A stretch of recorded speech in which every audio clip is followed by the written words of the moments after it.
This is Robert Martellacci, publisher of the MindShare Learning Report, Canada's leadership, learning, and technology e-magazine.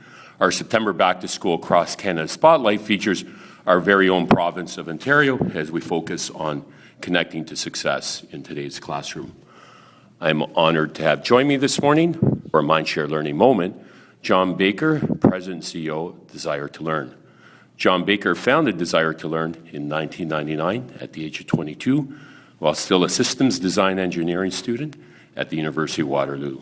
John is a strong believer in community involvement, devoting both personal and business efforts to supporting young entrepreneurs that are developing and applying technology to improve society around the world. He is an executive board member of Communitech, a board member of the National Ballet and CCT, is on the Affinity Board member for Memorial University, and Alumni Council member of the University of Waterloo.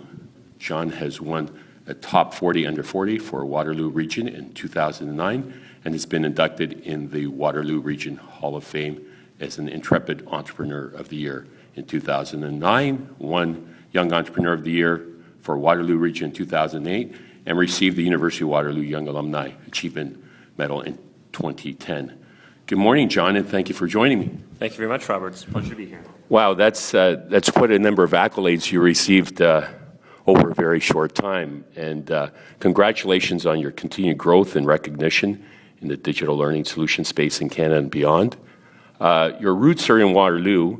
How has the area known as Tech Innovation Hub of Ontario played a role in nurturing D2L's growth? Well, I think this area is an incredible spot to start a company. For us, we started here when it was just me, and then it grew to 2 people, and now we're over 550 people in this region.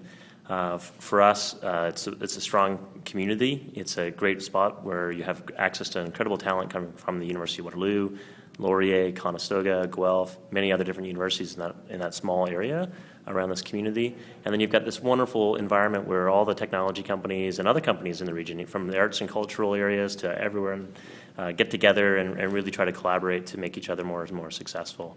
It's a great community. I think the Governor General, David Johnston, really refers to this area as like a barn-raising community where we all get together and try to build great companies. Fantastic. Now, let's talk about mentors along the way. Have you had a mentor or two that have inspired you and nurtured your personal growth and development? I've been really fortunate. I've gotten to know a lot of the CEOs from the technology community here locally. David Johnston was a great mentor of mine when, obviously as he was in the president role at the University of Waterloo, and then encouraged me to get more actively involved with the university. And then, the people that probably had one of the biggest impacts on my life are my parents, both educators, really passionate about the educational space. And really, for me, I've learned a lot from them in terms of what's going to make a great technology really fit in this market. I'm intrigued by David Johnston, and as I mentioned earlier, played hockey against him when he was principal at McGill, and have great admiration for him. He's a real visionary and great for Canada's current role in promoting innovation in Canada and beyond. And you joined him on a I was going to say expedition, but trade mission down in South America not too long ago. Yeah, I had a very, very much a pleasure to join him when we went to Brazil. Had the opportunity to engage with a lot of the different projects that are happening across the country. Got to hear about a project called the 1,000 Women Program, where Canadian institutions are actually working with Brazilian institutions to bring 1,000 women out of poverty, help them get their elementary education, their secondary education, get into a college, and then into the workforce. Incredible program, hearing from these young mothers, talking about how education has really transformed their lives. And for me, it was just an incredible, exciting trip where we got to really understand how education system in Brazil is really going through a lot of transformation. And for us, we've got a lot of clients down there, and having the Governor General with you to help bridge those gaps is well worth the trip. Fantastic. Now, transforming learning in the 21st century is not without its challenges. I interviewed Dr. Michael Fullen recently on his new book, Stratosphere. He talks about technology coming of age in combination with change leadership and pedagogy. What do you see as barriers to getting beyond pockets of innovation, particularly in the K-12 space? Well, I think when you're introducing change, I think a lot of it is change management. I think there's a lot of excitement from teachers wanting to provide the best technology and the best service and the best experience for all of their students. I think there's a willingness to try to provide that great environment, but you've got to go through a change management exercise where you're going from the traditional brick and mortar classroom to a blended, or even some cases fully online programs, or you're going from print text to digital text, or you're going from a one size fits all presentation or lecture style format for education to a personalized experience. So where you're giving more attention to every individual to help more and more students achieve more results. If the goal for the education system is to, produce more graduates, to have better outcomes, aka higher grades or higher achievement, and to really round out the students going beyond looking at just the test scores, to really understanding what are the attributes, what are the values that we're developing in our students. All of those things take a lot of time and energy to make that transformation from what you're doing today to what you want to be doing in the future. Leveraging the technology is a key part of that. So if you're going to try to make an environment more personal, you can't be asked to do a lot more with less. You have to leverage some levers like technology so that it can help you create a great experience for all of those students. And for us, I think one of the key ingredients for that is making sure that we give the teachers the resources and the time to make this transition. And this is probably the biggest transition in education since the printing press, probably even bigger than the printing press when you think about it. And it's an exciting time, and if we can help build the capacity in the system to go through that change, I think we're all going to be very excited. Absolutely, and Dr. Fullen talks about this year as being a watershed year for technology in education. Now, our spotlight is in Ontario, and you've got a very strong partnership with eLearning Ontario and providing your platform, and that's seen exponential growth. That's seen an incredible growth. I think their stated plan is within the next 3 years that all 2 million students will be using the system. So that'll make it one of the largest e-learning implementations in the world, if not the largest for K-12. Congratulations. So we're very excited about that initiative. And I think we're seeing a lot of great results from it already, where students that are leveraging the technology are doing better. There's more students that are graduating from high schools that are leveraging the platform for that blended environment, or even for some of the online courses that they're picking up. And what we're hoping to do is build an even stronger relationship with the province to help them achieve the objectives that they want to achieve. But what's neat about that implementation is while we're working with the ministry, we're also working with the teacher federations, we're working with the school districts directly, and in some cases even to the teacher level, try to understand really what do they want to build in that teaching and learning environment that's going to really have a big impact on the student experience and make it as good as possible. So it's influencing your product roadmap as well as you're moving along the continuum with them and evolving the whole strategy. Yeah, absolutely. So we started off with just virtual education. Now they're doing blended learning where they're leveraging the technology in the classroom, so the blended model. They're excited to be rolling out the e-portfolio technology so students themselves can capture and share the learning journey with their friends, with their parents even. They're rolling out repository technology and a whole bunch of other different pieces of the puzzle that are going to really make a great experience for kindergarten to grade 12 in the province of Ontario. And I think what's nice is almost about half of the post-secondary educational institutions are leveraging our technology too, and we're also doing a lot of work around lifelong learning, so going into the workforce. So this is great that Ontario's investing now because it'll help set up those students to be more successful in life down the road. So it's more of a K-20 focus in lifelong learning. It's a continuum. Yeah, we believe that we've got to support learners lifelong, and I personally believe that the quality of our society depends on the quality of the students that we graduate. Absolutely. And sparking their passion in learning lifelong. Yeah. How is D2L embracing the mobile learning trend in education? Mobile learning for us is a huge initiative. For us, we've built a whole bunch of different mobile applications. All of our technology is HTML5 framework based, which means it works on tablets, it works on phones, your BlackBerry, your iPhone, your Android device, your tablets. The learning experience looks great. We've also built a number of new technologies that we've just recently launched, like our binder.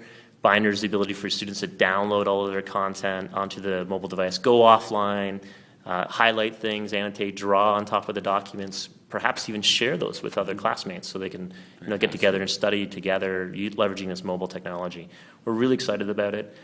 We think mobile analytics, personalizing the educational experience, creating different learning paths for different individuals, looking at all the data to help make sure that we're making the right predictions, all of these things are going to really have a big impact on education. Well, I'm hopeful that my daughter's 30-pound backpack gets reduced significantly in the next couple of years. So do we. Just think of how many, like, the chiropractors won't be, happy about what we're doing, but certainly your kids will be. The notion of open learning seems to be gaining momentum with some academics. What's your perspective on this school of thought? Oh, I think the idea of lowering the barriers to accessing great knowledge, great learning experiences is incredibly valuable, whether that's open educational resources that many of our clients are doing. So a good example in Canada is CFORP. So this group is actually providing free access to all kinds of open educational resources for the Francophone community across the country, leveraging a repository technology. So it's the ability for people to create, share, and leverage different resources, whether they be simply policy documents for the principles that they may want to collaborate on and share across the country, so they don't have to reinvent the wheel all the time. Through to great learning objects like the ability to match, the purple square to the pink bear, so that grade 2 students can, grade 1 students can have a great learning experience, trying to, leverage the ministry curriculum to link it to great learning activities. We think open content, open learning has a big future. What drives your development roadmap for learning solutions? Our development roadmap for our learning solutions stems primarily from working with clients, really trying to understand what their needs are, really trying to foresee where the future of education is going, looking at the big trends from a technology perspective, and how can we leverage the best of the technology in the educational setting. We want to make sure that their experience in a classroom or a blended environment or online is as good as it possibly can be. So that means keeping up with all the latest generation of technology. So HTML5 is a great example of our latest framework, making sure that we can continue to evolve the technology so it looks amazing on every different device. And then, obviously trying to push some of our clients in certain directions, like being able to leverage analytics to really look beyond just reports to building out predictive models. All of those things are very important for us. So taking the outside view of what's needed for education, but at the same time, very much listening to our clients and right down to the individual student and teacher level and figuring out exactly how they want to leverage this technology to have an impact in the class. What's the biggest lesson you've learned as an entrepreneur in the education space? The biggest lesson I've learned about the education space is how passionate people are about the experience and how excited they get about technology that really has a big impact on them. If we look at other sectors, sometimes implementing some technology is a bit fleeting.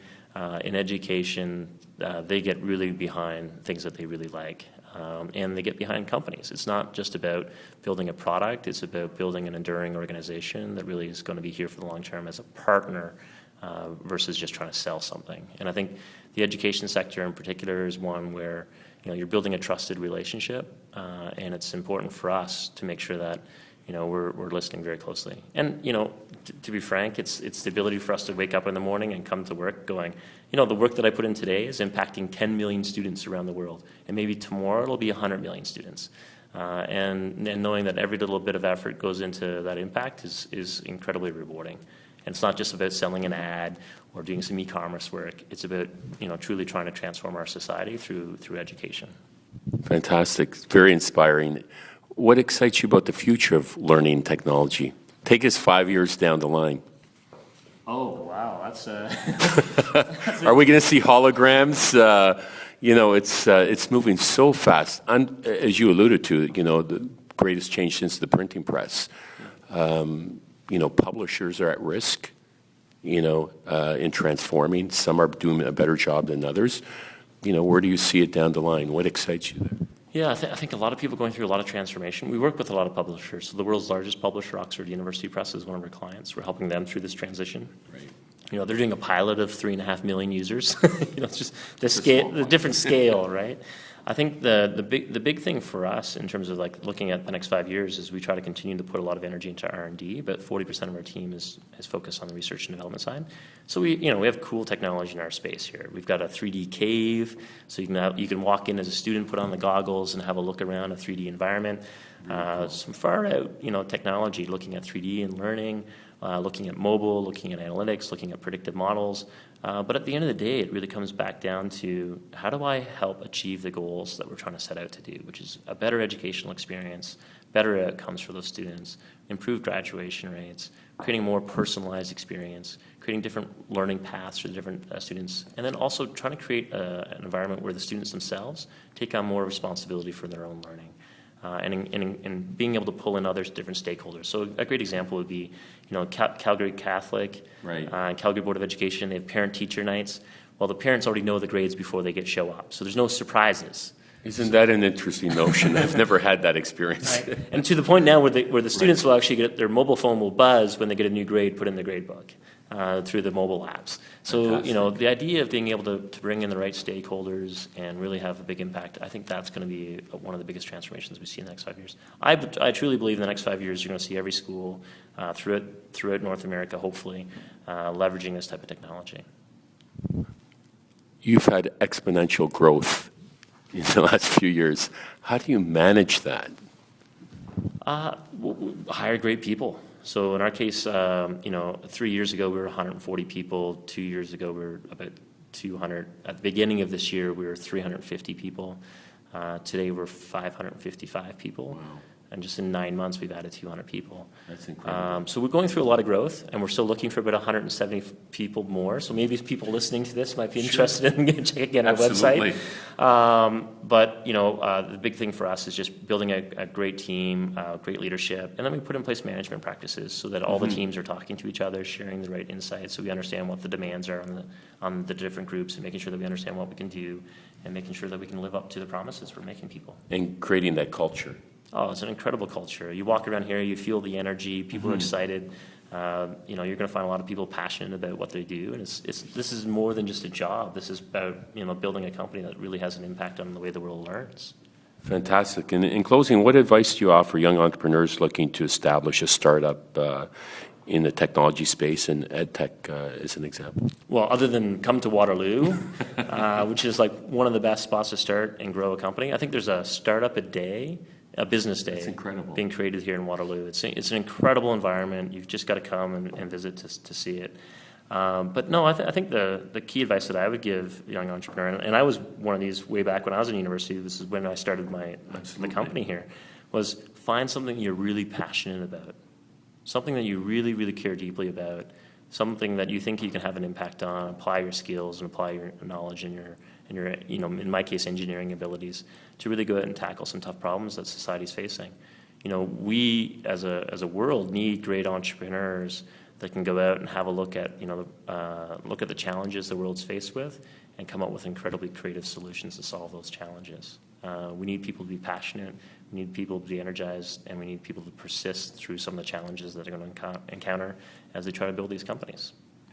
And on that note, thank you so much for your time this morning. Very inspiring. That was John Baker, President and CEO of Desire2Learn. My name is Robert Martellacci of the MindShare Learning Report. And until next time, keep the learning curve steep.